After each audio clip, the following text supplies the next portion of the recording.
rate relief. It's a discussion and possible vote on an uncontested stipulated settlement. On April 20th of 2022, SLECA filed a request for interim and final emergency rate relief, and notice of the application was published in the Commission's official bulletin with the Alliance for Affordable Energy intervening.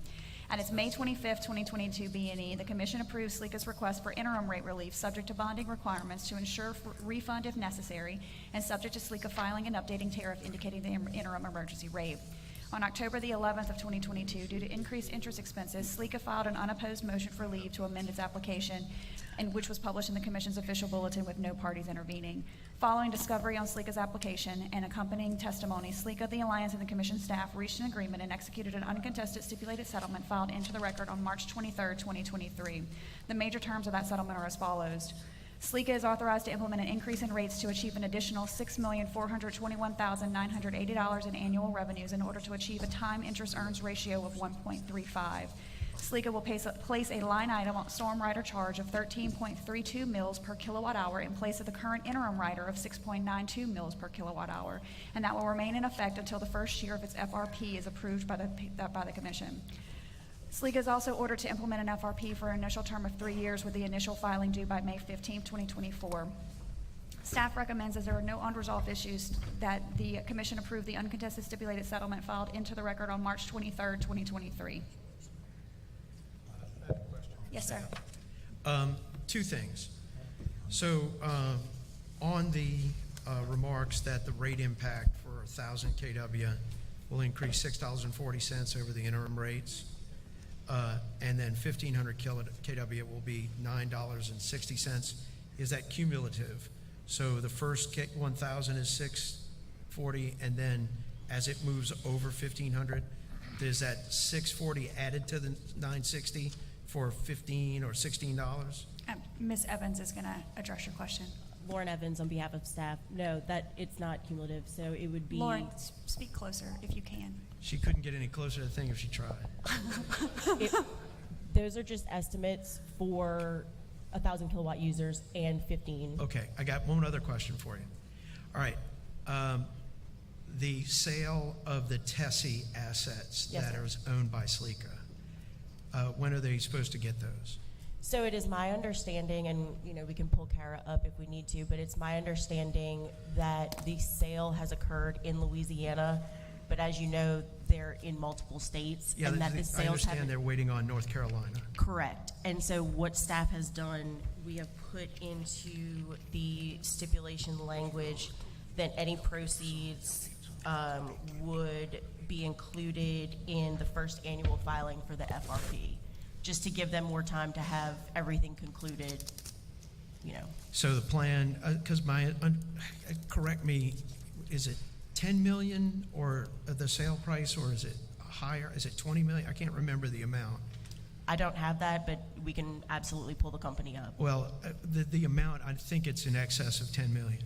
But that amount of money, is it going to be coming back as a credit to the ratepayers through the formula rate plan? How is it going to be allocated back? I to the would think so. I think the way that we have it set up now is it's a little bit open, and that way when we do the review of their annual filing, staff would be able to review that and determine the best way to get the money back. Okay, well, what I'd like you to do is by the next meeting, if you could research the amount that is anticipated to come in and put together a plan for the commission to act to ensure that that money comes back to the ratepayers to offset the rate increases that they're looking at here. Absolutely. Okay, thank you. No more questions. A motion to accept staff. Ms. Evans, do you know what 3,000 kilowatts would be price? No, Commissioner, I don't, but that is something we can easily get for you. That's okay if you don't have it on hand. I'm Yeah. good. The numbers I have in front of me are just the 1,000 and 1,500. Mr. Green? I have a motion to accept staff recommendation. Also note that on the Tessie amount, I understand staff agreed that that would be more beneficial to customers to pay down debt than to just give the money back to them. I second the motion. Mr. Chairman, And that's something I think that they'd be able to look at in the annual filing review. I think staff just didn't want to commit to anything now until we had final numbers and a final estimate of what we can do. Get back to us on both aspects. Absolutely. Because debt affects rate. And Mr. Chairman, I have no objections, but I just wanted to flag that. I mean, I think one of the places where I'm becoming increasingly interested, especially with our co-ops, is if a formula rate plan puts the Public Service Commission in the best position to exercise our oversight, especially on cost-conscious board and management team. I mean, I think as we are looking at this being more of a natural occurrence, I think we should start to look whether or not a formula rate plan is the necessary tool or the best tool for us to be using in reviewing some of these requests. So while I have no objection on Exhibit 5, I did want to place that as future thought on these matters. There's a motion, there's a second. Any objection? No objection. It's passed. Next issue, number 6, I believe. Is that right? Yes, sir. Exhibit number 6 is docket number U36385. This is Southwestern Electric Power Company's application for certification of certain renewable resources and approval of natural gas capacity purchase agreements. It's a discussion and possible vote on an uncontested stipulated settlement.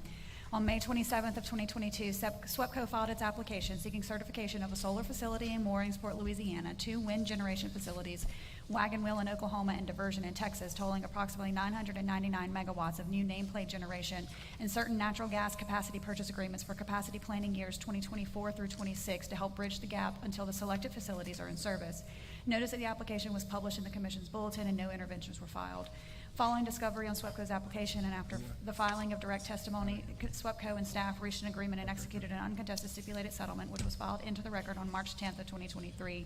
The settlement recommends that the Commission approve the relief requested by SWEPCO in its application, subject to conditions. The major terms of the settlement cover approval of the selected facilities and the capacity purchase agreements, approvals by SWEPCOs of other states' jurisdictions, cost recovery of the selected facilities and the capacity purchase agreements, and informational updates that the company must file with the Commission. As there are no unresolved issues, staff recommends that the Commission approve the uncontested stipulated settlement filed into the record on March 10th of 2023. Move to accept staff recommendation. Object. Mr. Green?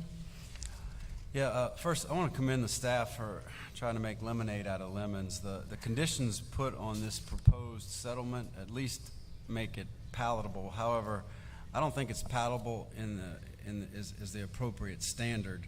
Utility customers deserve better than palatable. Customers are right to expect that we hold utilities accountable and ensure companies do what's best for their customers, those residents and businesses that pay for each utility decision that we approve. In this case, the utility on its own decided to ignore evaluating options other than those that would benefit their shareholders, and I cannot support that approach. SWEPCO designed their RFP to limit the participation of companies willing to offer long-term power purchase agreements, thus ensuring that the only responses evaluated would be those providing SWEPCO shareholders with financial returns. What's worse is that the Commission staff asked SWEPCO to do a fully competitive RFP that include PPAs, and SWEPCO rejected the request, using our own lax rules against the Commission and ultimately against their customers.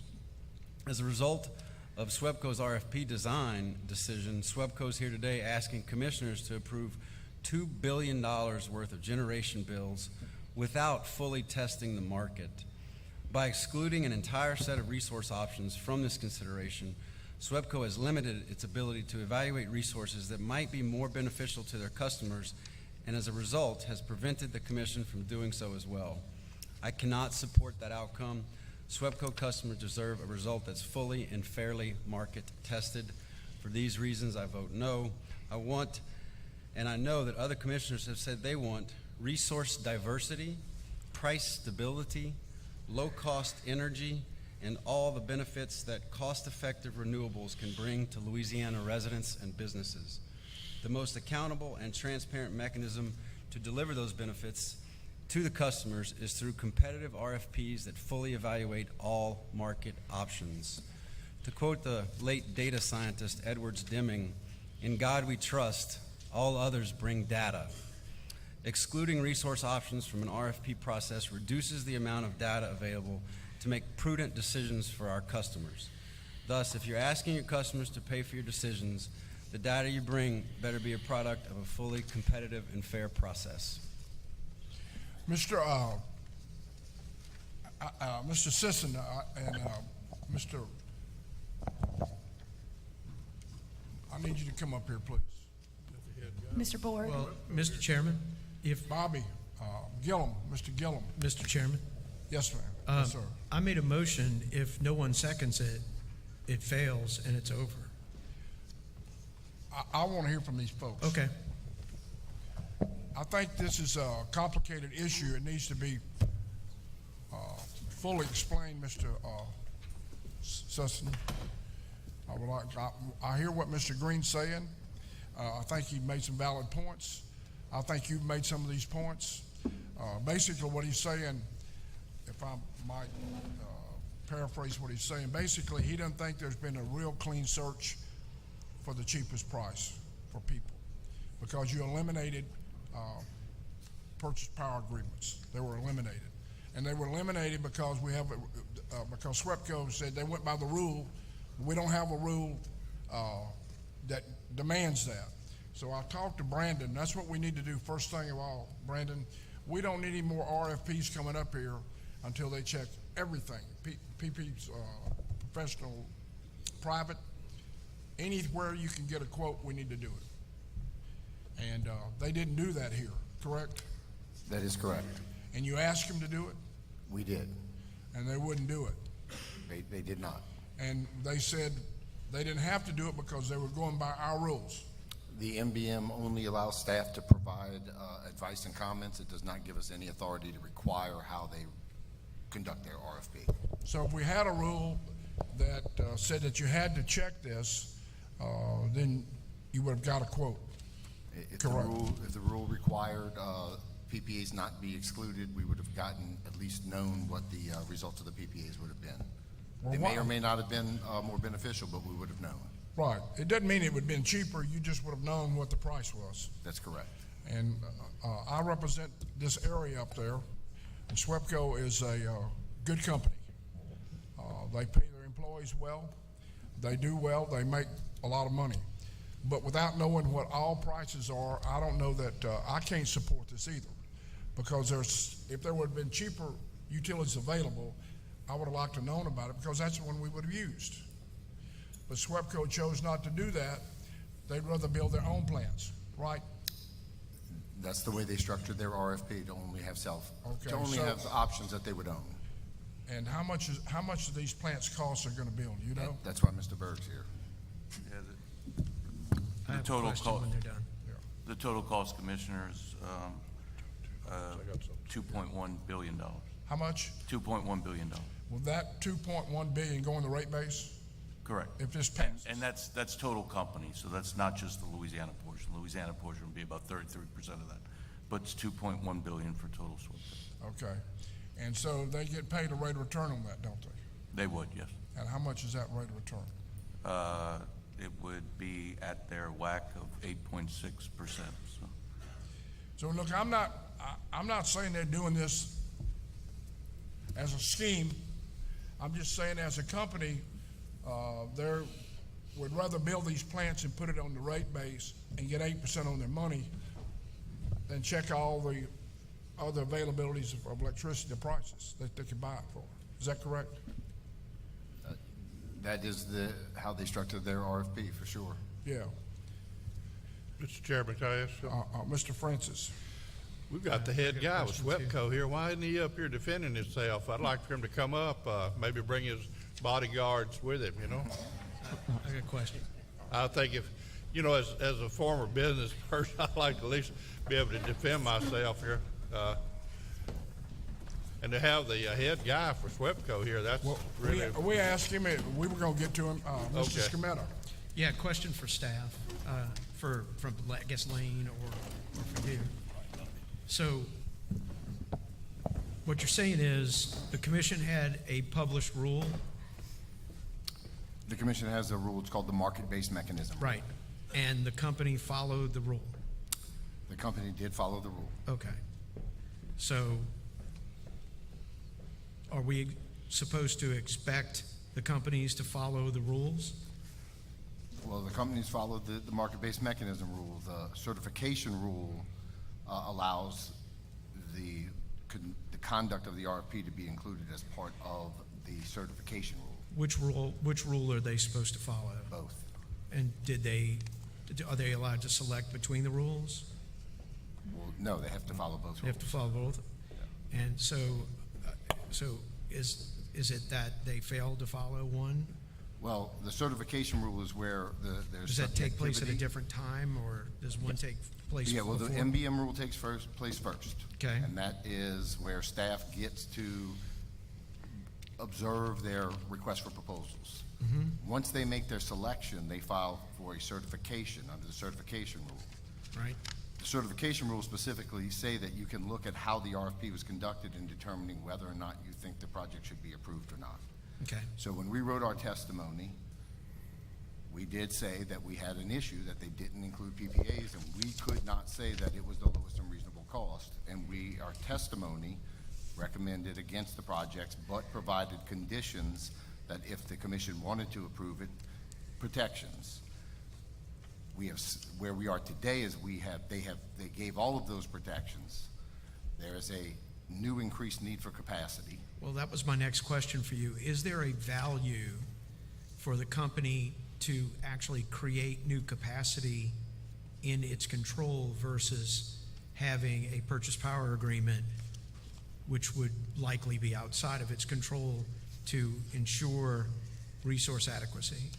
I don't know that there's a necessary benefit between ownership and PPAs.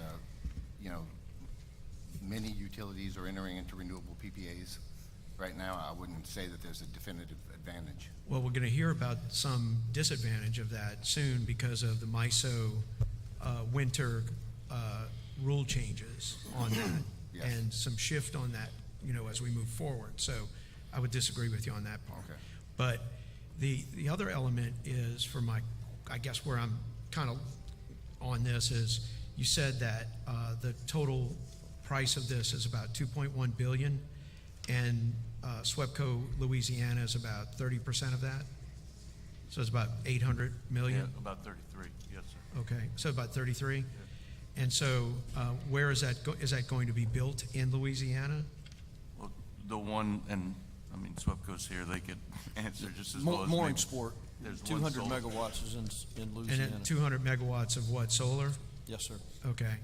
So if we approve this plan, there would actually be capacity built in Louisiana, tax base built in Louisiana, employment built in Louisiana, and jobs in Louisiana, the whole aspect.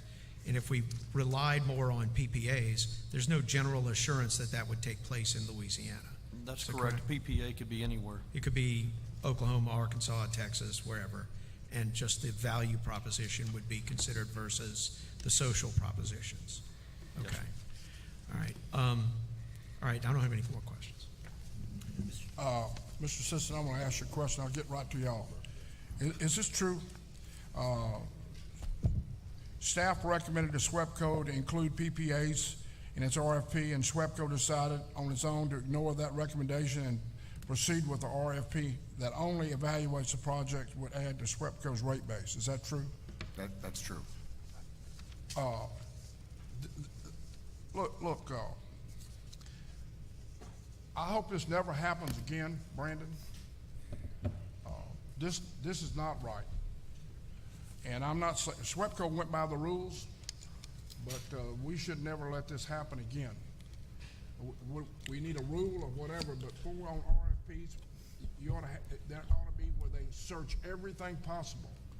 They went by the And- rules, they didn't have to do it. That's correct, and This is to echo gonna what Lane cost- said. This is gonna cost people in North Louisiana a bunch of money. Maybe, and it might be the best deal. And if it's the best deal, we ought to go with it, but we don't know if it's the best deal or not. That's the problem. Mr. Chairman. Tom? Yes, sir, Mr. Chairman, I just wanted to point out that the company did 3 different analyses. Speak a little closer. We did 3 different analyses that selected these types of resources. We first did what we called quarter one IRP-like analysis. Then we did an actual IRP. And then after we got the bids back in, we did a confirmation analysis. And all three indicated that these resources were the best option for customers. And the actual levelized cost of energy for the three facilities is 4.3 cents per kilowatt hour for the life.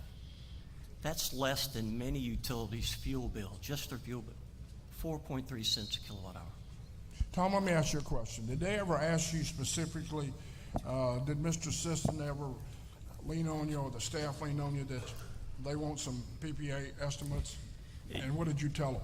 Yes, sir, they did indicate it was their preference that we include PPAs, but on the other hand, many times the company will issue RFPs where we don't look at ownership at all. It really is a function of what's But most... on this specific case here, this specific case we're talking about, they told you, the staff told you they wanted a quote from PPAs, and you didn't do it. I don't remember the exact language. I just remember they pressed us for PPAs, and that's been an issue for them. But as I said earlier, that there are many times we issue RFPs where we don't look at ownership. What's important to us are two things: lowest cost resources for customers and resource diversity. And if you look at our fleet today, we use PPAs to serve about 20% of our load. We think that's a reasonable mix, and that adding these owned resources today is the right thing for customers. It will save them money. All three projects combined are expected to produce net benefits, and I think staff would agree with that as well. How hard did you push, Mr.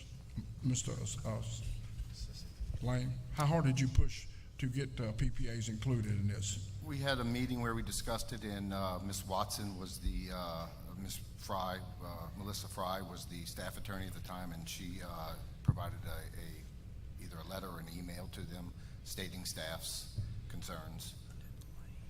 And that's the process. We're allowed to provide our input, and it was in providing our input.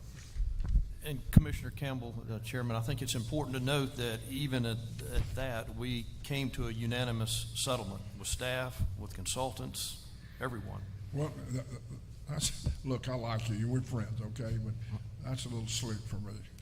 Well, that's not slick. That's just, I'm just stating the fact. Well, it's if it ain't slick, it's first cousin to it. If I can go back a little bit on the What you rules. did was, you agreed to what you wanted, but you didn't agree with what they asked you to put in there. So that's the record. Thank you. But anyway, If I can, I'm going to go back a little bit because some things have been said. And I want to. Bobby, introduce yourself, okay, please. go ahead. First of all, the capacity need is significant. This is not one made up. Plants have been closed. Dole Hills have been closed. Perky has been closed. Some older gas plants have been closed. We needed it. The SPP is requiring the increased capacity reserves, and it's going up. We have to move. We don't have time to sit around. This is not just, okay, let's look at this. We got to get the capacity out to the people. We have an obligation to serve, and we're trying to meet that obligation. Everybody sitting at this table stipulated that this capacity need was present. It was real, and staff testified in their testimony as such. We had to move forward. Now, we've got over 900 megawatts of PPAs right now. Now, that's not all. What we did is in this very process, we took on more. We took on more capacity PPAs that were gas. And we did that so that we could diversify our fuel mix. So we have gas, we have solar, and we had wind. Can I interrupt you for a second? In this mix. I'm okay with the gas part of this, but why would you do PPAs for the gas but not the renewables? Well, we're doing a capacity PPA. They're shorter term, and they're actually going to provide capacity. Now, they're fueled by gas, but they are going to sell us that because we need it. We needed it on a short-term basis and till we can get the other assets built and generated. That's what I'm hearing from you is that there was an urgency to hurry up and get capacity, but Correct. How much would a PPA slowed that process down if you issued PPAs for the gas side but not the renewable side? Commissioner Green, could I also add to Mr. Gillum's answer on why we looked at ownership? before this RFP, about 40%, maybe a little bit less than that, of our renewables were taken in the form of PPAs, and about 60% through ownership. We believe, we made the management decision that it was in the best interest to balance that diversity through ownership. We've got the obligation to serve. That's critically important. We know we're going to put the right types of equipment on those facilities to ensure that they will be there when needed. And that was the most important thing to us. We don't get some of those protections and benefits in the PPA, candidly, but it was more about that diversity and balance for us internally. But don't you think there could have been a cost discrepancy between what the product that you get with or without a PPA on the renewable side? I'll say this, I mean, we do have a lot of PPAs to look at. We know what pricing is, and AEP's out there all the time looking. We know what the pricing is. You're not going to get a better price than that 4.3 cents we just mentioned. I know y'all were talking, you might not have got a chance to hear that. Tell them the price again, Tom. Well, the average of the three through ownership is about 20% lower than the long-term PPA that the commission approved last year. And I'm sorry, are you referring to the whole package or just the renewable side? Thank you for that clarifying question. So for the three facilities in 999, the average price of those three is about 20% lower than the contract PPA contract that you approved for SWEPCO last year. And I guess what I'm saying is, that's awesome, but how do we know that it can't be even lower?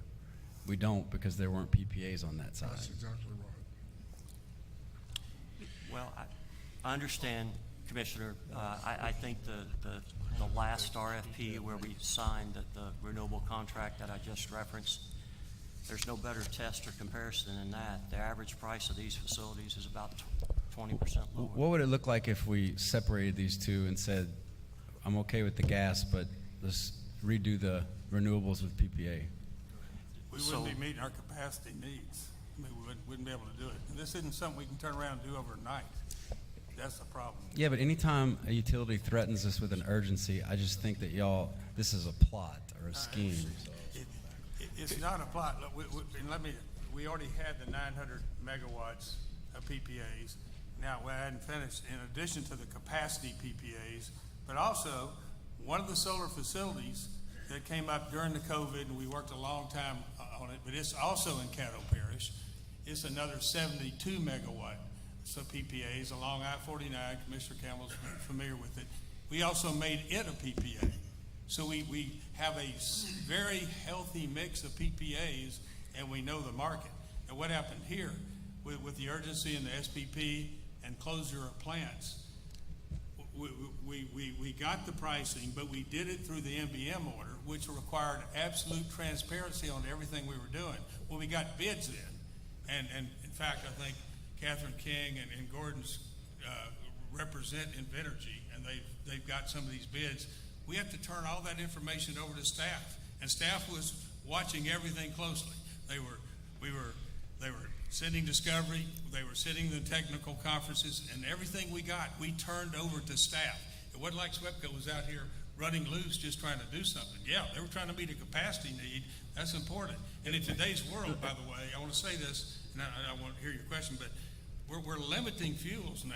As you know, nuke's not really been a favorable option. Coal has been not getting knocked out, and right now, I hope it doesn't, but there's talk about environmental regulations as to gas. And so we're looking at options, we're trying to look ahead, we're trying to move quickly, and we're keeping it in the mix. And staff addressed that, and not only was the 1983 order met, which meant we had a real need, but the NBM order was complied with from top to bottom. And everything we're supposed to do, and all the disclosures, and all the confidential information that we turned over to staff was provided. So it was all given, and staff and us ultimately reached an agreement, a settlement that everybody looked at, hard negotiated, every issue turned over, every piece of paper turned over that they wanted. And these are excellent pricing. And I can tell you this, staff imposed, we have a price cap. It's going to be gone. If we don't do it, we're going to lose it. And prices are gonna be 25% or so higher. That's an estimate, obviously. They're gonna be higher if we don't do it. But the price cap is part of the deal that staff negotiated with us, and we agreed to it. But, and I'd ask you and Lane to both answer this question. I'm catching from you, and if I can clarify that, had y'all taken on consideration of PPAs on the renewable side, that you could not have met the capacity need in time, which I find that very hard to believe. So, Commissioner Green, before addressing that question, if I could add to Mr. Gillum's response to your last question, and I'm sorry, I'm the business guy, the accounting guy, I like to talk numbers, so bear with me. So, in looking at the levelized net cost of energy, the three selected facilities combined and individually will produce net benefits for customers, collectively and individually, all three, based on the condition that staff required in the settlement agreement on the solar. That might have been the one project that was questionable, and staff made the company agree to a number that would result in a revenue requirement that would produce that net benefit. So I wanted to point that out, so I thought that was important and relevant to your last question. Yeah, and look, I want to point out, I don't think y'all did anything wrong. If I was in y'all's shoes, I'd have tried to do the same thing. You got to maximize your shareholder return. If y'all abided by the order, they say the law is the ethical minimum. Well, it's on us to adjust that if we don't like the way y'all did that. And that's what we do when we vote, and that's what we do when we update orders. So we're in the process of that. This is strictly driven for me by, if you had considered other alternatives, could this have been cheaper? And we don't know that. I think, Commissioner Green, it's threefold too. It's customer cost, capacity, and then of course shareholder return comes into play, but that's not the main focus. We're seeing PPA prices now that are 20 to 25% higher today. In RFP, and I think it's important to note too, in the SPP, there's not much market out there in the commercial market. When you put an RFP for capacity, you're not getting many bids to come back. Well, it seems like if y'all had done the PPA, you could have just proved that y'all were right in showing what you're doing right now. Well, Yeah, Mr. well, Mr. Chairman. Just a second, Mr. Okay. Lewis, then you. All right. Okay, go ahead. Are you done, Commissioner Green? I didn't want to cut you off. No, I was making sure Commissioner Green was done. I just want to, I hear you, and I'm following along, and I just want to make sure I get some questions answered. So you are saying, and Lane, you can correct me if I'm wrong, that there will be a net saving to customers later on in years? That's correct. The projects are structured in a way that they will produce net economic benefits to customers over their life. And what would that be? How significant would that be?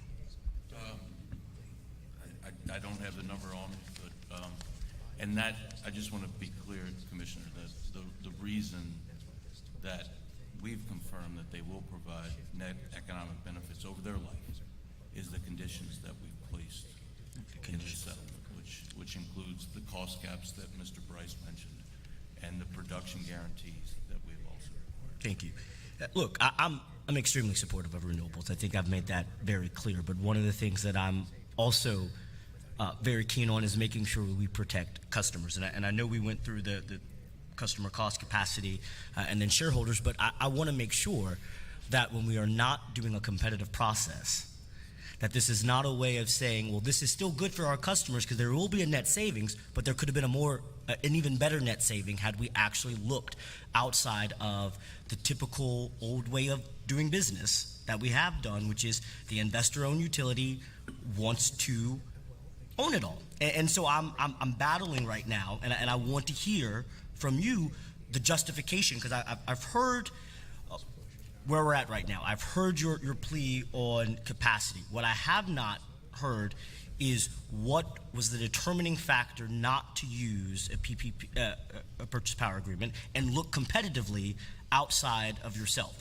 What was that thinking? What drove you to do that? And I'll say that Mr. Bryce can certainly jump in, but I want to say again, one of the things, there's an assumption here.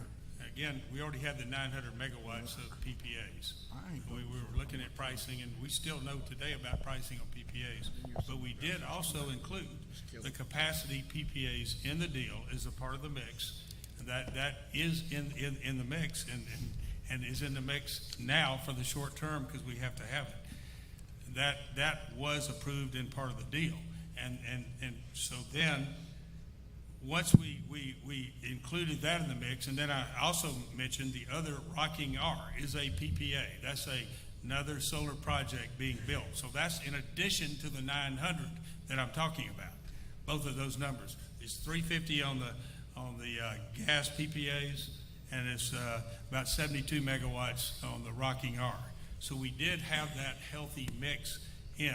Now we were trying to, so I wanted to answer that question, and also Mr. Green, Commissioner Green.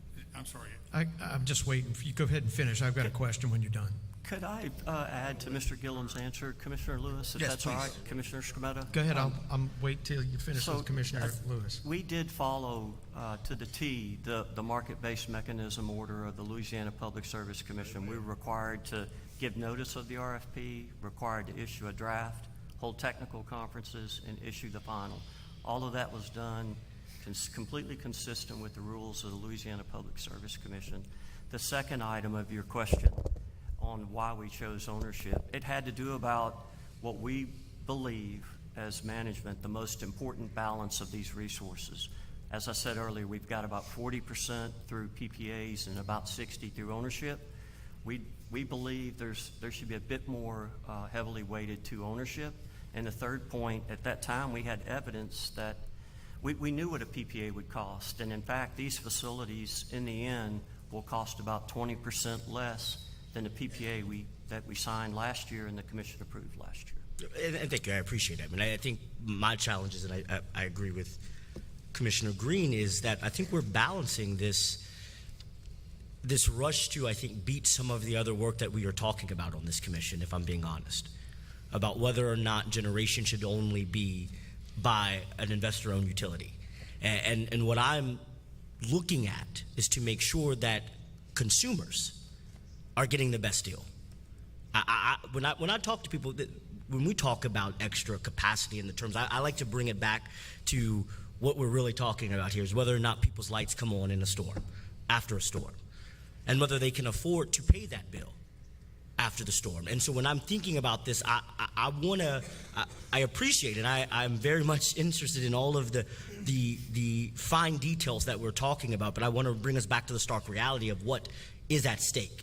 And when I'm looking at whether or not this additional charge is the best for your customers in what we know is an economic downturn is where I'm making that determination. And so I want us to really start to think and not just kind of assume what has happened and what has been happening is the way that needs to continue to happen. But I see you have some comments, so I'll stop there. I think those are great points that you made, and the questions Commissioner Green's asked. Remember this, yes, we had a capacity need. Yes, we're looking at the fuels and the resources that are going to be available in the light of the market, the signals we're receiving from environmental issues and otherwise. But also, we're living in real life. We all lived through the Uri ice storm. I've never seen anything like it. I want to be sure everybody can hear it because I'm making this point apart for you and for Mr. Green. You're not going to listen. Mr. Green. Time out. All right. Uri, the ice storm Uri, we all lived it. I've never experienced anything like that in my lifetime there. I never have. I mean, we had almost 6 inches of ice on the streets. The only way I was the only one who went to work that morning because I had a 4-wheel drive, and I picked up somebody. We went down the building. We had no water when we got there because you couldn't make the water go up. Everything was frozen. There was a lot of failures and breaches of contracts during Uri. Just check Texas out. Doesn't take long. A PPA is, it depends on provisions, but there were provisions in there that said force majeure. And they said, I can't do it. What we need is a mix, and a healthy mix, so that we do have some steel in the ground. Reliability does make a difference. And I'm going to suggest to you, in years going forward, we're going to see it maybe quicker than we like. We're going to learn about reliability even being more of an issue than any of us envisioned sitting right here today. I mean, blackouts and all are being discussed. We don't want that to happen. We follow the rules, and we do have the healthy mix, and we're gonna maintain a healthy mix. And even this, what staff did in our negotiations to make sure there was no gaps, we negotiated that, we got another one we're working on right now. We're gonna be coming back with additional generation, because when you start closing things, you gotta replace that capacity. And we've agreed that next time, we're gonna take any bids for PPAs as a part of the process. It wasn't in the prior MBM rule. We've engaged in that and acquired PPAs, and we even did it in that process, but we're gonna do it next time we're in front of you again. And it just by our agreement, irrespective of the rule, because it wasn't in the rule at the time. And I appreciate But we're agreeing to it now. and I appreciate it. I mean, I think the challenge for though is our rules take time. And as you mentioned, you mentioned blackouts, we know they are coming. And so what I'm saying is that just because the rule hasn't caught up with society and the systems that we exist in now doesn't mean our proposal should not. And I think that's the balance. Is I am urging, and I'm appreciative that you said you will do that, and I'm urging you and everyone else. We're in a different situation here. And I think it requires us to do things differently and then not just use the rules because we haven't caught up to that, and using inertia, in my opinion, as the justification for continuing doing the same things that are proving not to truly work for our people. And that is where my concern is. But I know some of my other colleagues have some questions and comments, so I'm going to And I'd like yield to there. say, I agree with Commissioner Lewis that our job is to get the best deal for our customers. Safe, reliable, affordable, okay? I got a question for Secretary Fry. Did SWEPCO follow the rules and working on this particular little project we're talking about? Did they follow the rules, yes or no? I'm deferring to staff, but it's All my right. appreciation they did. The NBM order sets forth the process. Lane, did SWEPCO follow the rules and put this process before? As I stated, the rules did not require them to include PPAs, so yes. they All followed right, the rules. okay, let's get this straight. So they can't guess at what kind of rule change we might dream up.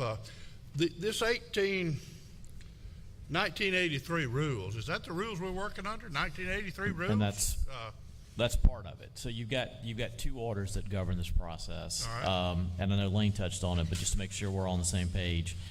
The 1983 is a certification order. Any project that is going to be certified by the commission, that's the year it was adopted. Everyone refers to it as the 83 order. It's been modified since then. But after the adoption of the 83 order, I think it was in the late 90s. 94, so early 90s. Predates me, but the commission adopted what they call the market-based mechanism, or MBM order, that says you have to test the market if you're going to issue a request for proposals for over a certain capacity and over a certain term. So that's the order. They issue a draft, staff comments on it. So yes, they followed the rule, but also to Lane and Jonathan's point, as part of staff's comments, they said, we think you should do this. And the rule does provide for that as well, for staff to have input into the RFP process. We can't tell them what they can and can't do, but when they ultimately come in then to certify under the 83 order, we can raise those issues. Did I sum that up? That's correct. Well, how can we, if we don't have rules for these guys to follow, so what keeps this from happening every time we have a project like this, you know? It's not the norm. I mean, Lane's probably worked on more of these than I have, but it's typical that when a utility follows the MBM order, they're asking for a broad range of projects, whether it's self-builds, whether it's build-to-own, whether it's tolling agreements, whether it's PPAs, whether it's a combination. The ones I worked on, that's typically what I would see. But These I'll guys defer have to a Lane on business that. to run, and we represent the people to tell them what do the people want, and they need to go out and do that. But we've got a kind of a gap in here on what we really want to do at the end of the day, and I don't know how, other than to follow the rules that we write for you guys to follow. And if I may add, so we're clear, we followed the 1983 order, and everybody agrees there is a dire capacity need. Yeah. We need it. I have a Number two. question on that note, and I know Commissioner Scametta is ahead of me, but on that note, and I was going to ask Jonathan, could you comment on SWEPCO's capacity needs and how each element would fit into that? Yeah, sure. So the renewable resources come in 26 timeframe, right? But I agree there is a long process to get those, because those are actually, you're building something new. The capacity contracts, the natural gas PPAs, fill in the interim between now and then. And so based on my analysis and everything I've been through, they do have a need in the interim to meet SPP's requirements. And the natural gas contracts fill that need between now and basically 26. The renewables would start filling that need in 26 and beyond. But again, that's new, that's new steel in the ground. But if we So that pass, takes time. So if we pass the gas portion, they would still have time to do a PPA in order from now to 2026. I would say that would be up to them. It does take time to get through that process. I mean, 26 isn't that far away, and you'd have to go through a whole new RFP and build something, and so, but I'll leave that to Tom. I've been ready. Okay, I'm trying to hear about Okay, a couple of different questions. First question to you is, aren't PPAs now listed on accountancy as debt now? they told them they wanted to include That they can be, is my understanding. You need to From a use the credit microphone a little bit better for me. Sorry, Commissioner. They can be. You're speaking from a credit perspective? Yeah, current. They can be. Okay. I'm not as familiar with those rules as I once was, but they can be, yes. Yeah, I'm understanding that it's been shifted to where the PPAs affect how companies interact on their overall profile by PPAs now have to be listed on their books as debt versus an obligation. Yeah, so A natural obligation of a current account. it's my understanding from a credit standpoint, they would be reflected on the books from a credit perspective, not necessarily on the accounting records. Okay. One of the things, and I think it's, when as a commission, I think a couple of very important things got said today. And I've heard some other people in other venues say this, that, we have to accept the fact that we could start having blackouts. And it's because of our sort of natural acceptance that we're going to have to build more renewable energy that's outside of the availability of baseload energy. That's because that must be the clock tower lane. He's hearing bells and he's hoping it doesn't have wings and he's on the way out. Baseload is going to keep the lights on. Spinning steel is going to keep the lights on. Renewables are going to provide value in some degree. But what we've got to look at is maintaining a balance of energy profiles. And if we don't put steel in the ground that does both, which means we're going to have to start looking at, nukes, whether they're modular or small modular nukes or whatever we're going to have to do, we're going to have to keep a real solid open mind to this. And we can have renewables, but renewables are not baseload electricity and will lead us closer to a trip to a black start provision, which will be a bigger problem for the citizens of the state and the industry of the state and the economy of the state. So we've got to be very careful about what we commit to on how we proportion off what percentages of what we do and how we commit to what you guys want to create as your energy profile. So the other, I need a pen if you don't mind, if I could borrow one, I just have a pencil. The second issue is, and we're talking about you guys creating your own vertically integrated profile or project versus doing a PPA. And I think I wish we would have done the 1803 presentation first, because we're going to learn and we're going to talk about this 1803 problem with the Bayou Gaillon solar project, which was a PPA, which has failed. And it's failed because the costs have gone up. And whether it's through the Inflation Reduction Act, new federal investigations, the cost of panels, whatever it is, the costs and inflation in general, these costs through these PPAs are not going down. They are going up. And so Bayou Gaillon has failed. And they canceled the contract on 1803. Commissioner Skrmeta, if I could make a few remarks in response to your statements. I agree completely with your first comment about diversity. Let me tell you, I'm not done.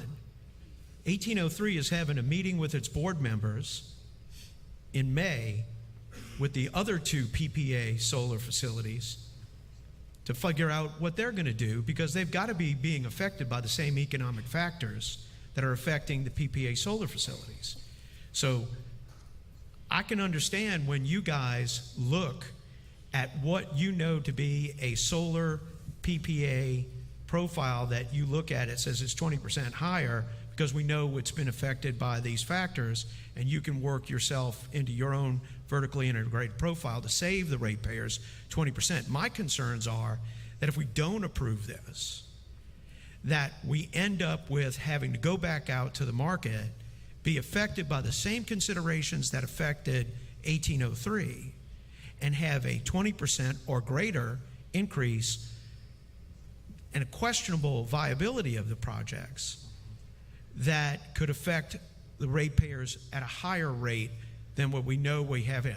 It is quite literally a bird in the hand moment. And that's my concern about that element, because, we have to look at, this by, if we'd have just had this moment of looking at it, we're going to hear all about this 1803 later, but, if you're out the gate and you get this in the wrong way, and then we find out later that we learn that solar PPAs are failing because of these elements of cost around them, and then you have a vote against you, and then this commission goes, oh man, I wish we would have thought about that before, because this is would have changed the dynamic in this vote. But we're going to find out very clearly that we had a program that we voted on, which was virtually all purchase power agreements, and looks like it is in a change in dynamic on that one.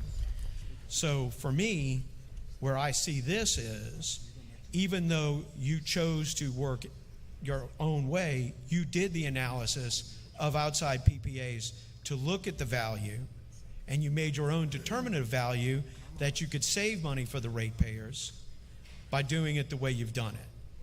And I understand that. And so for me, I know right now that we can save the ratepayers 20%, and we can have security in deliverable energy for the ratepayers. We can have that security of money, we can have the security of deliverability, and if we go to what we're doing, we have to go back to the drawing board, and we lose the economic security and the use of the utility security, and we don't know what we're going to get, but all the economic indicators that are around out there, and what we're about to hear in a little bit, are indicating that there are problems at foot with PPAs, particularly of questionable providers. So that's my concerns with this, and why I'm making a motion to accept your proposal, and why I think we should do it. So. Commissioner Skrmeta, Yeah. if I could add a story for you that's right on point to your commentary. This particular project was recommended during the pendency of the development of the Inflation Reduction Act. Right. And through our purchase and sale agreement, we're going to acquire the entity that owns, the special purpose entity that owns the project. So by doing so, we were able to lock in 100% of the additional benefits of the IRA without any change in the price. And had we been in the market for a PPA, I guarantee you that would not have Had you happened. not purchased that entity, would it have been a PPA with that entity? I'm sorry, ask your question again, please. Had you not purchased that entity, would it have been a de facto PPA with that entity? It could have been, yes, sir. So you basically streamlined the process of something that would have been a PPA by including it in your own vertical integration. Some respects, yes, sir. Okay. Yeah, that's the whole deal. Hey, can we, let me see if I can wrap this up and be okay, since it's in my area. You need to use the Bobby, microphone. use the mic. Bobby, mic. Microphone. I'm sorry. What is it, Bobby? I just wanted to close so we got it all together. Now, I can do it after your comments, but I was going to let you hear them so you can say, make sure you cover whatever. I think Tom just said it well, but I wanted to also focus a little bit at the end on the settlement. in addition to all the rules, we complied with every rule, the 83 order, the MBM order, and the 1994 order, which has 18 factors. Now, staff said and ruled it really didn't apply, but we went ahead and applied all 18 factors and put it in our testimony, and we complied with that rule also. So I think that's important, and we do have some rules to address. But here's where I think we really are. Staff negotiated with us, and they had all the information, and they did a good job. And we all went back and forth to try to make this work. I'm just looking at the terms they put in here. We got the cost cap, and I would put, look, you can always estimate and guess. I'd put all the money I got in my billfold right here on the desk to bet we're not going to see these prices ever again if we let them go. It's going to hurt ratepayers. I think that's where we really are today. Now, next time, and we got PPAs, we got a lot of them, over 21%, and they will be included next time because staff has put it in the term sheet. We've agreed to a settlement. It's been vetted. It's been vetted extensively, and we went to the Let me hearing ask you a on it. question. Let me ask you a question. You keep talking about next time, next time, next time. How big is this deal? $2 billion? Yes, sir. What's the next For one? all three states. Okay. It's $2 billion, but it's for the same company. It's your company. It's It's for $2 all billion. three- yeah, And y'all for gonna make different customers, though. you're gonna make 9% on the $2 billion, your company. That's true. Next thing, wait a minute, hold on. That's not correct. That's I'm- not correct. Yeah, we You would ready to not- return? We would not earn our return on equity on the full $2 billion. We finance it, our capital structure essentially 50-50 with debt and equity. Okay, So okay. equity would be Here, about here we 50. go. How much is your next request, Bobby? This is a big one here. What is the next one that you're willing to go to, power purchase agreement? How much is it? Come on now, let's have. Well, I don't know the exact numbers on need, Foster, but Look, we have I don't committed. tell me what you think it is. Well, if it's 20%, if it's 20% more, Foster, it'd be $400 million more minimum. 400 million. But this one is 2 billion. No, what I'm saying is, you don't want to use PPA on this one. It's 2 billion. Bobby keeps telling me that the next one we're willing to do it. How much is the next one? Yeah, Mr. Chairman, The reason I said the 20% is, and Mr. Bryce is talking earlier, said that the one that this commission approved just some time ago was 20% higher in cost than what we've got now. That's not, you don't understand. Maybe I'm not, I'll apologize to you guys. You're not listening to me. I understand. I want to know, this one is a $2 billion deal, and you don't want any PPAs involved. You keep saying, the next one will okay the PPA. How much is the next one? I think he means the next one if it gets voted down and they have to Right, redo it. the next Is that project, right? what is it that Bobby says he's willing to do? yeah, so What? it- I understand, that's what he's saying. Yeah. well, I'm but not I- talking but I- about how much you think it's gonna cost more. Bobby keeps saying the next project we got, we're gonna, and I know I'm right, I'm not losing my mind. He says the next one we got, we're gonna agree for PPA. Now, how much is the next one? we would need to replace the megawatts from this project and add more. So we intend to issue what I How would much call. money, Tom? Well, I can't answer that, Well, Foster. you agree this is a big one? Yes, Do sir. you agree that this is a big project? Yes, 2 sir. billion? You do? It's an important project Okay, for I customers. got you. Yes, sir. Well, you keep telling me the next one you're gonna apply by the new rules. That's the next one, but not this. Let me just say this. I think, everybody's had a chance to talk, and we're all friends here. Puts us in a different spot. Here's the problem. Mr. Sisson, I want to ask you a few questions. If we approve this proposal, do you know how much that number will increase? 2.1 billion, roughly 25%. Is that right? Of how much they're building onto. Is it also true that this is going to cost the average consumer about $10 a month more? Is that true? On 1,000 kilowatt It's hour true? customer, Commissioner, that's offset by savings, Yeah. so the net would be $4.70. How much? $4.70. No, the savings is first year. $4.70. In the first But- year. But the total is, How much is the total? The cost would be 1016, offset by a net savings of So what's the bottom line then? $4.70.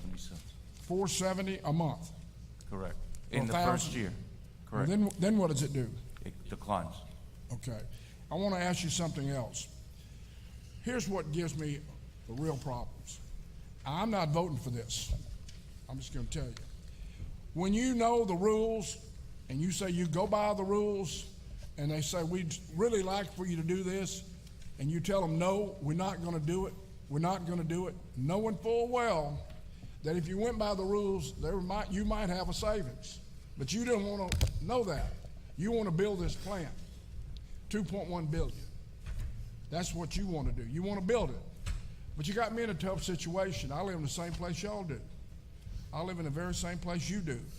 And all my neighbors is fixing to pay $4 a month more, is that right? 470, yes, is yes.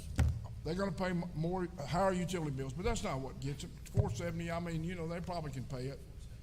Then you're gonna come now, right on down the road, you want some more money for storm recovery too. That's coming today too, in about 10 minutes.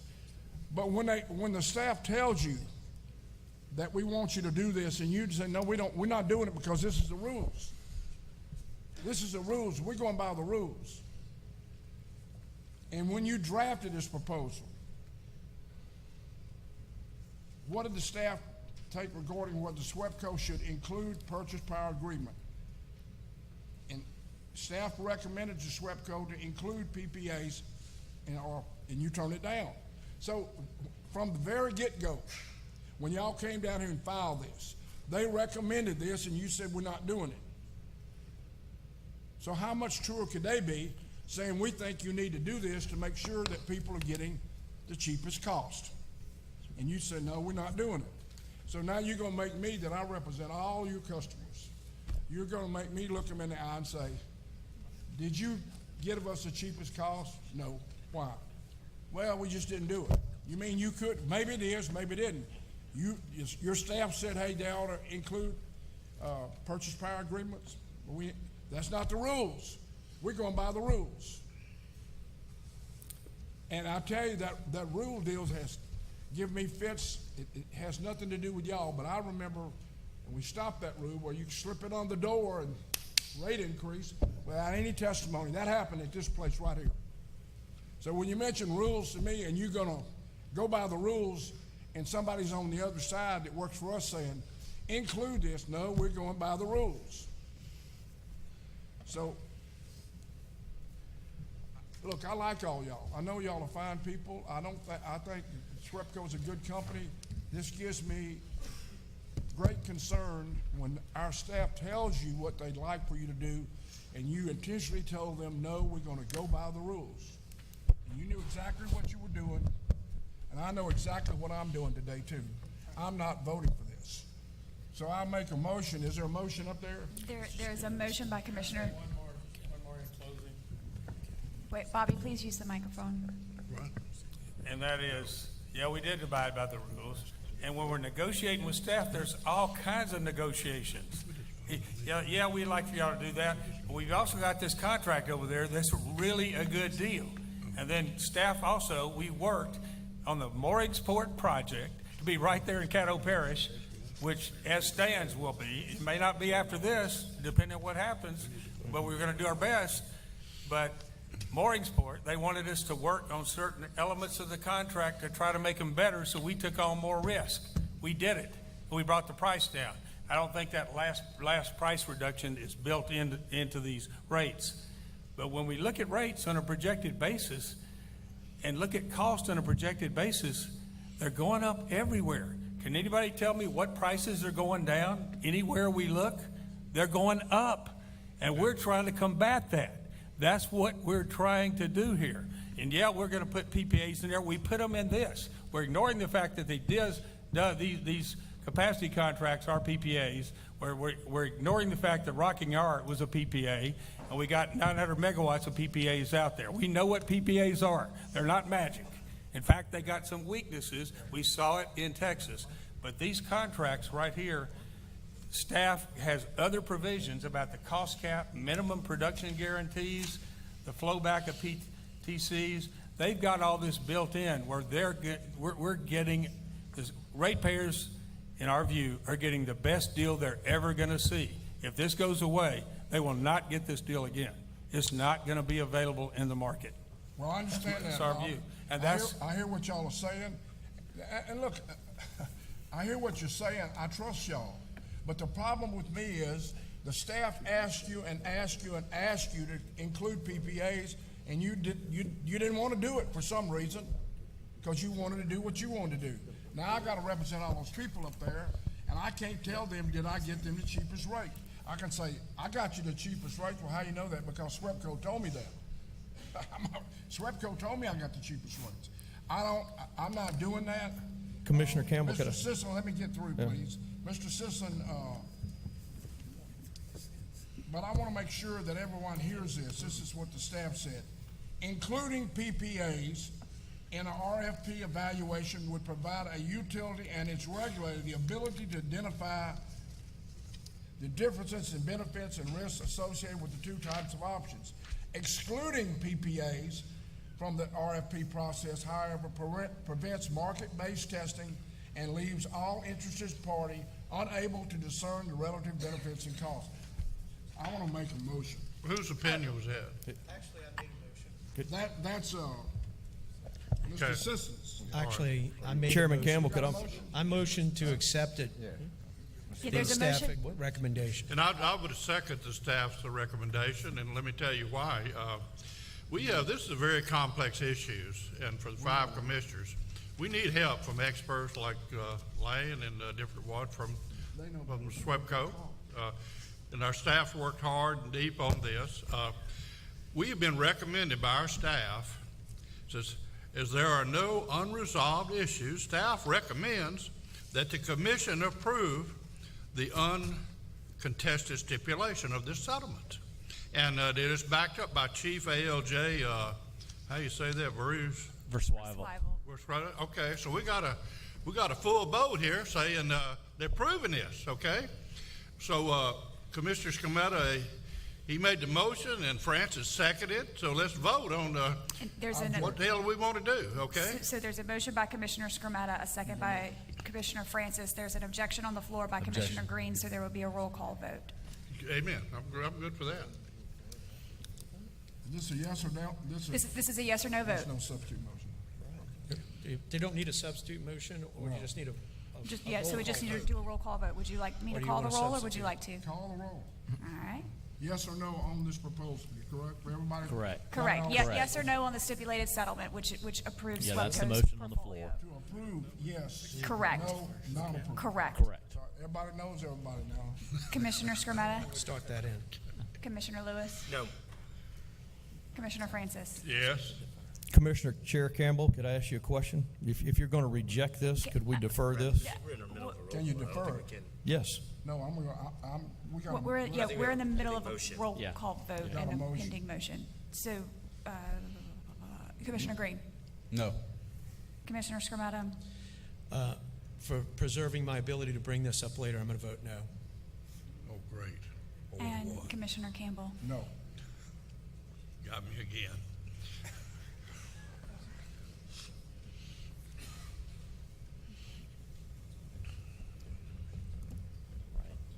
Yeah, since you made the motion, do you want to withdraw that motion since you voted no? No. I can vote the way I want. You voted that way to bring back reconsideration, correct, Commissioner? Do what? I said that was to Yes, that's reconsider correct. So if we Yeah. can bring it up next time, if we want to reconsider it, I can bring it back up for reconsideration if things change for next Does he month. have to say why?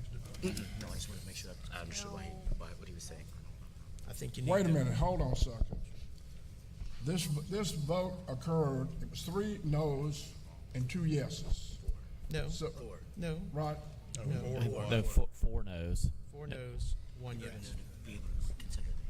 So basically, what does that, Robert's rules, what does that do? Let you bring it up when you want to bring it up? If you, So- Mr. Chairman, if you vote no, you have the right to recommend reconsidering the vote. So I think if I appreciate what Commissioner Skrmetta is saying, Correct. he wants us to maybe reconsider this, Not but now. he needed to be in. Not now. Not now. He couldn't vote for it because he can't get it next reconsider. a time. vote Correct. that He failed. And just to be clear too, I know we had this discussion about 8 or 10 years ago about Robert's rules and reconsideration. The commission also has its own rule on rehearing that doesn't state you have to be in the majority. So the commission on its own motion can rehear a matter irrespective of Right. the winning or losing side. Well, let's put it We this way. never were I'm clear if for we it, use but I'm Robert's reserved. And we're not, Mr. Chairman, we defer to Robert's rules, but no, we haven't formally adopted it. We have our own rules of practice and procedure we use for voting purposes, typically follow Robert's, but we haven't formally adopted it. I think that there is a lot of information that SWEPCO can bring to show. First thing, I think the mere fact that they acquired a PPA as their ownership shows that they engaged with a PPA in the first place. So they did have a PPA, but they made it their own property. So they established the fact that they engaged with the PPA. I think that wipes out the argument that they didn't engage with a PPA, What, number one. let me ask you this. Well, What difference would it make? You gotta have 3 votes to bring it back up, right? Correct. yes. Correct, right. Regardless of whether you're following Robert's rules or Correct. our rules for rehearing, you need 3 votes to bring it back up. That's Correct. absolutely correct. The rule just lets somebody who votes no make the motion to reconsider. Yeah, right. So, yes. Yes, correct. Yeah. Well, that's what I'm saying, you gotta have a vote. But you still have to take the vote Right, on it, but you have but to- he has the right to now call it back. because Correct. He was in the. Yeah, So Commissioner Skrmetta's it's motion not the first fails. rodeo. Yes. Thank you, Fail? gentlemen. Fails, yes. It fails. All right, sorry. So the vote was 3. 4 to 1. 4-1. Mr. Chairman, you're bringing me back to my high school and college debate days as an accredited parliamentarian here. So Brace yourself. I'm going to have to freshen up my memory of Robert's Rules of Order here. And and yeah, We- it's we- I know not it's- yeah. official. I don't know where we are. I'm confused a little bit, and I understand the vote. I'm going to reserve all rights. Do what now? Well, Bobby, you have the right to also request rehearing. a rehearing on Under the this. commission's rule. We reserve the right to do so and any other rights, because we did comply with every rule. We've demonstrated ratepayer savings beyond any doubt, and I do not understand the ruling. I agree with you. Thank you for following the rules. And I would suggest that there's some visits you need to make before next month. Because if it isn't, So, we're going to make them. Thank you. Thank you, sir. Okay, moving on to exhibit number 7, which is docket number U36399. This is Washington St. Tammany's application for approval of a formula rate plan and modifications to base rates as a discussion and possible vote on an uncontested stipulated settlement. On June 21st, 2022, Washington St. Tammany filed its application with the commission, and it was published in the official bulletin with no interventions. Following discovery, staff filed its report and recommendation on January the 11th of 2023, and on February 10th, 2023, WST filed correspondence indicating its acceptance of staff's recommendations. As such, the parties filed a joint motion to convert to the uncontested stipulated hearing on March 8th, and a joint motion to replace testimony and to supplement motion to, I'm sorry, y'all's Yeah. mics, you can hear. Hi, mics. And supplement to convert, which contained an uncontested stipulated settlement, which was filed into the record on March 10th, 2023. The major terms of the settlements are that the parties agree to the adoption of a formula rate plan for a 4-year term, with 2022 being the first test year, that the bandwidth tier will include a lower band of a 1.4 and an upper band of 1.6, with a midpoint tier of 1.5, with an additional lower limit check of OTIER of 1.2 and modified debt service coverage of 1.4. The parties agree that WST is allowed to modify its base rates in a revenue-neutral manner by increasing its monthly service charge for residential customers by $3 and its non-residential customers by $5, a reduction of energy charges in various tariffs for both residential and commercial customers, and the removal of the demand ratchet provision for its large power rate customers with an accompanying demand charge. As there are no unresolved issues, staff recommends that the commission approve the uncontested stipulated settlement filed into the record on March 10th, 2023.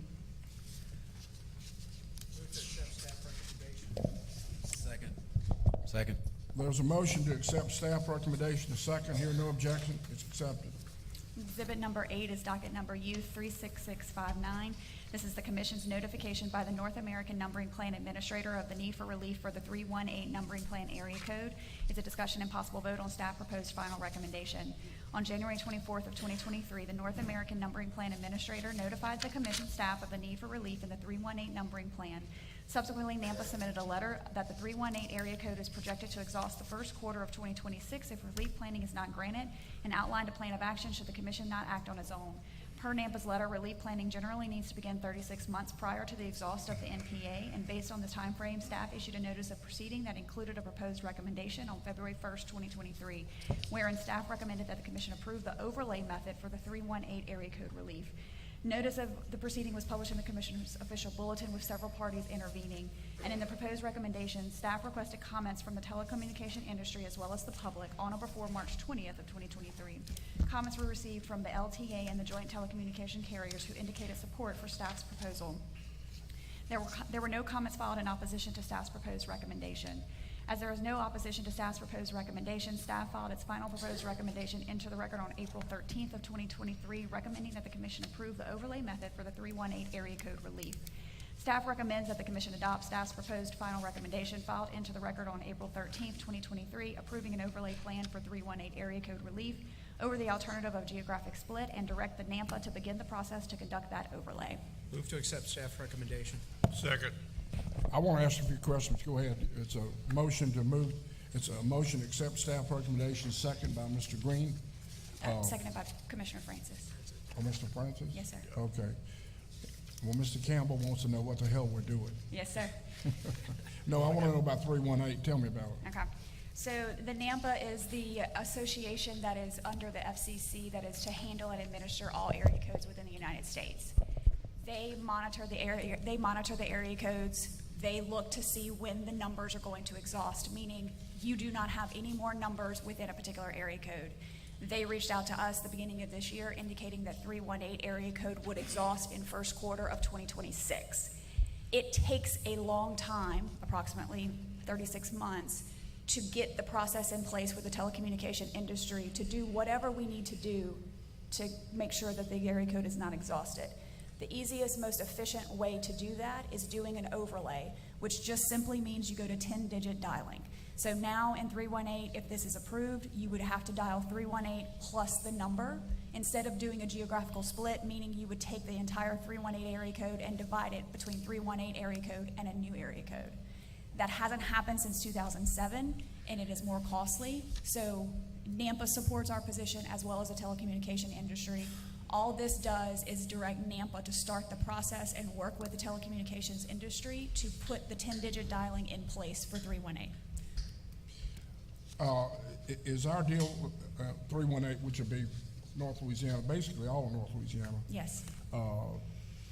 it talks about first quarter of 2026. Is that correct? Yes, if we do nothing, then first quarter of 2026, you will no longer have new telephone numbers to provide to put people in 318. Is this cellular and? Yes. Doesn't affect anybody else? No, 504s? No, 337? so we've already done we've already done an overlay in 337 and 504 for the 988 suicide prevention hotline. It went off with no issues, without a hitch. So there's already 10-digit Not a lot of dialing. complaints? No complaints whatsoever. It was very smooth. So what are you doing? What's like 337? You still dial 337 or what? So, yes, sir. So if you were dialing a 337 number, you would have to dial 337-123-4567. Okay. Well, that can be confusing to a lot of people. Thank you. There's a motion and a second. Here, no objections. Pass. So Exhibit 9 is deferred. This is number 9. Exhibit 9 is deferred, yes, sir. And so we'll move on to Exhibit number 10, which is docket number U36697. This is Entergy's application for approval of an alternative market-based mechanism process seeking to secure up to 3,000 megawatts of solar resources, including certification of those resources, expansion of the Go Green option rider, and approval of a new renewable tariff. It's a discussion and possible vote to retain an outside consultant. We received 2 bids from an RFP. The first is London Economics of $54,835 in fees and $1,991 in expenses for a total budget not to exceed of $56,826. And then, And then the second is United Professionals Company of $79,200 in fees and $750 in expenses for a total budget not to exceed of $79,950. As both are qualified, staff makes no formal recommendation. Mr. Chairman, I motion to accept the bid of United Professionals. While I trust that London Economics would do a good job, there's several reasons I think spending an extra $15,000 to hire UPC is warranted. First, this filing has already gained notoriety in the papers and throughout the state, as Entergy's filing will vastly increase the renewable footprint in Louisiana. At a time where capacity accreditations in MISO are changing and ensuring cost-effective reliability is at the forefront of the Commission's resource adequacy concerns, it's important to ensure that we look at this filing under a holistic lens. UPC is our active watchdog within MISO, and I know they will consider these elements. Secondly, Entergy's filing is not just for solar resources. Entergy's filing requests an exception to the competitive processes this Commission requires when evaluating resource additions. Given the importance of ensuring companies are evaluating all options when they procure resources, and the work UPC is doing for the Commission to ensure that our customer-centered options docket, I believe UPC is further qualified to address these specific requests within this filing and ensure the Commission's goal to evaluate resource options for what is most beneficial to customers, not based on shareholder ESG goals, is accomplished. This filing cannot be siloed and looked at as just the way an Entergy is bringing solar to Louisiana. The implications for Entergy customers are much greater than that. The end result could be great for the state, but I believe hiring UPC will be better to ensure the best outcome. Mr. Chairman, I'll second the motion and only make the comment that the hourly rate is significantly different, and we will get 30% more work out of UPI for a lot less money. So, second the motion. There's a motion by Mr. Green, second by Mr. Scametta. Any objections? Hearing no objections, it's accepted. Moving on. Wait a minute, hold on. Yes, sir. I need to bring up something, and I didn't tell you before, but I want to bring the one on the SWEPCO's storm damages up now. Okay, you want to take that one up now?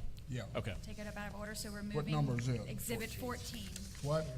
14. 14. 14, bring it up now, please. Exhibit number 14 is SWEPCO's application for recovery of certain storm damage costs incurred as a result of Hurricane Laura and Delta and the February 2021 winter storm event. It's a discussion and possible vote on an uncontested stipulated settlement at the request of Chairman Campbell. On October 18th of 2021, SWEPCO filed an application for authorization of its recovery of certain extraordinary storm damage costs incurred due to Hurricanes Laura and Delta and Winter Storm Uri.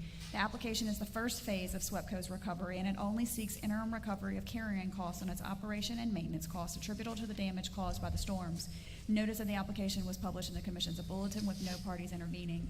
Following discovery on SWEPCO's application and accompanying testimony, SWEPCO and staff reached an agreement and executed an uncontested stipulated settlement, which was filed into the record on March 30th of 2023.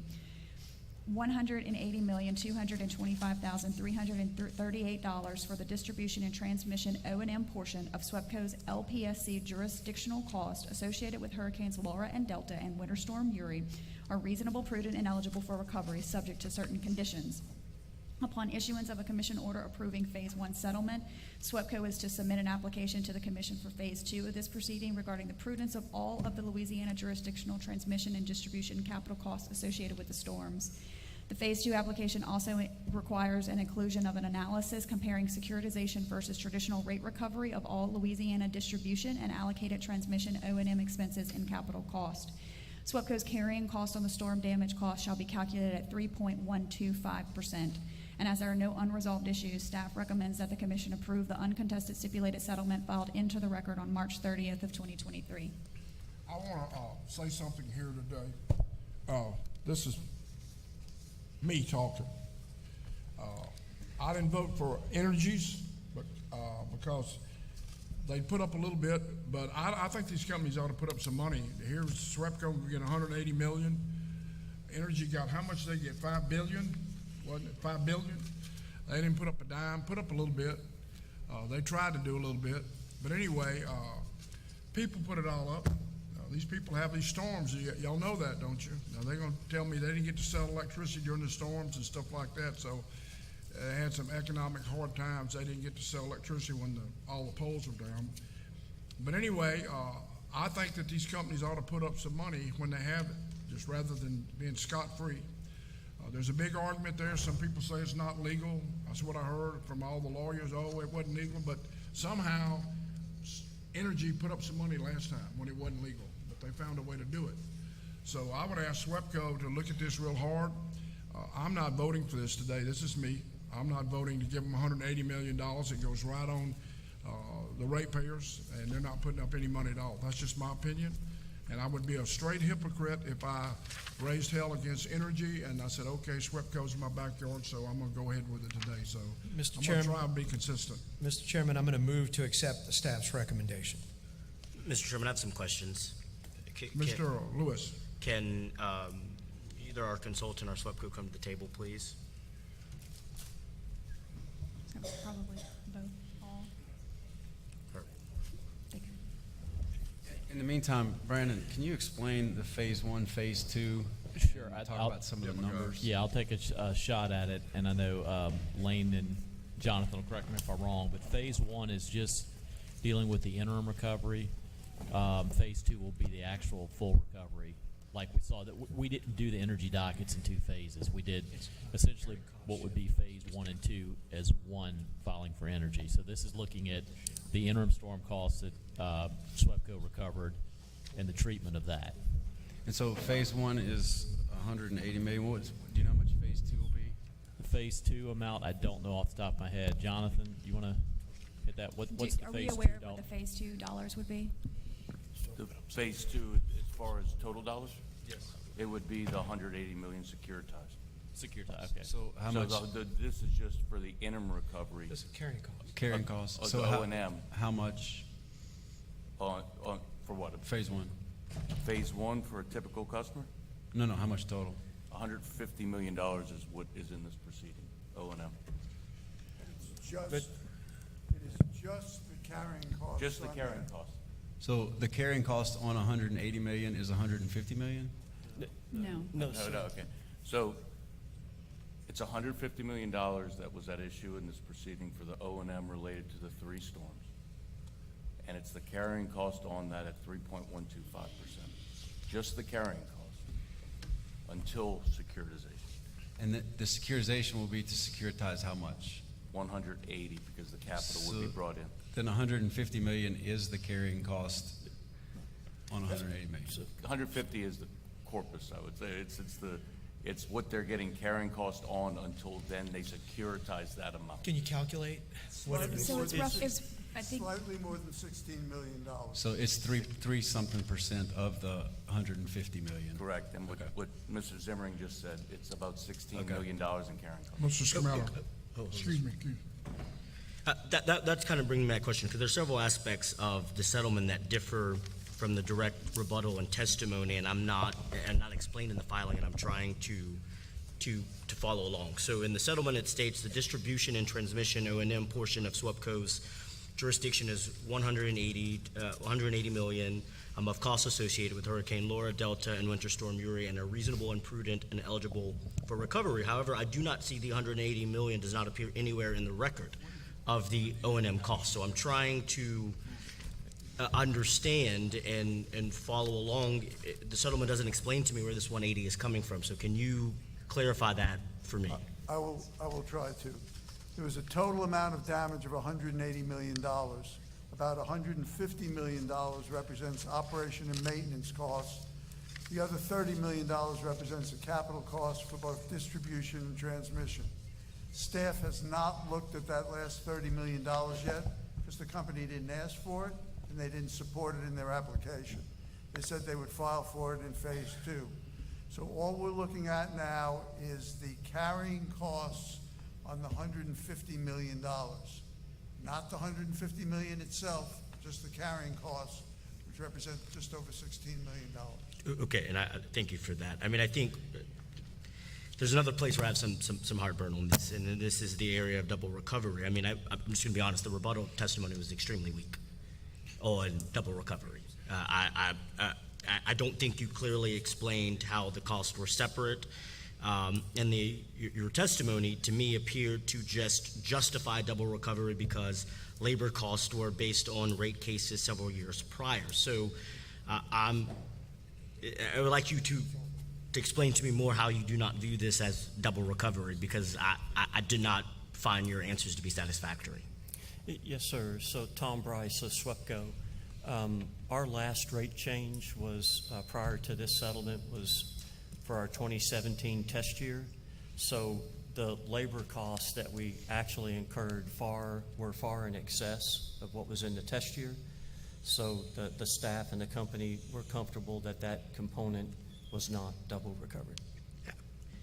I see that, but I just think plugging a potential gap by including already recovered labor costs in the storm recovery regulatory asset is, to me, in the research that I've done, is generally not considered an appropriate use of this. I mean, I think in the context of this, the settlement amount, labors are likely low, but the general concern about double recovery, I think, is existing in the cost of base rates. I mean, I think our witness brings this issue up in direct testimony. And your rebuttal did not directly respond to that at all. You just didn't. And so it begs the question to me of how much additional costs potentially overlap within existing rates. And so it's very difficult for me to draw a clear line when staff departments have multiple overlapping roles and they are called on for storm responses. I mean, I am very, very concerned about the way that we have been doing storm recovery. I'm just going to be honest with you. As Commissioner Campbell said, I didn't vote for Entergy's, and I am going to hold a very strict scrutiny to everyone. And so I think there are some improvements, not just in refining, but in general, that we need to do on this. But I would like you to at least address some of those issues in double recovery that your rebuttal didn't actually directly respond to at all. Yes, sir, Commissioner. So in the $150 million of deferred O&M, there was a little over $1 million of straight-time labor. Traditionally, in a storm, we would just seek the overtime and not include any straight time. But in light of the fact that the company had not had a rate change for a number of years, our straight-time labor amounts were far in excess of what was in rates. Therefore, we recommended recovery of the $1 million of straight time that we otherwise were not collecting. Thank you. All right. Mr. Green? So I have a question for Mr. Zemmering, and then I just have something to convey to y'all. How'd you get him from 44 million to 16? Principally, the difference between 8.665%, which is what the company was asking for as their carrying charge, which was their overall weighted average cost of capital, and the staff recommended and the company eventually bought into 3.125%. That's a hell of a deal. So does this benefit shareholders at all, or is this only, I mean, who gets the benefit of this? Granted, they're being reimbursed. The 3.125% does not provide an equity return to shareholders. It's below the company's weighted average cost of debt. So Wow. there's no return to shareholders. Well, I'll tell y'all, I beat y'all up on the last issue. That's great on y'all's part to show preference for the ratepayer. And so I thank y'all for doing that. And on that note, and this is consistent with what we did with Entergy and other IOUs, we want y'all to have some skin in the game. If we look at your SAIDI and SAFE scores from 2014 to 2021, they're Fs throughout, with or without storms. And so I think where we're going to be moving is if you do a good job, you'll get fully reimbursed. But if we can't fully reimburse you for doing a poor job on SAIDI and SAFE scores. So when it comes around to phase 2, I would like for y'all to be creative, like we asked Entergy to do, to how y'all could have, shareholders can have some skin in this game, especially when the performance scores were so poor. And Commissioner, we did calculate the 3125 to 860 at the staff's request. And we've got a range, a little bit different numbers, but from, I think y'all had 24 million staff, and we had 28 to 30. So there is a substantial, contribution is the way we're meaning it to be presented by the company. I think this one's good, but when you come for round two, know that I'm going to be looking for what shareholder skin in the game is there. So, Okay, so we have Hey, a, anybody got any other questions? I got something I'm gonna ask. And this vote is on phase one. Is that phase one alone, I think, yeah. Is that right? yes. This has a lot to do with the last thing we were talking about.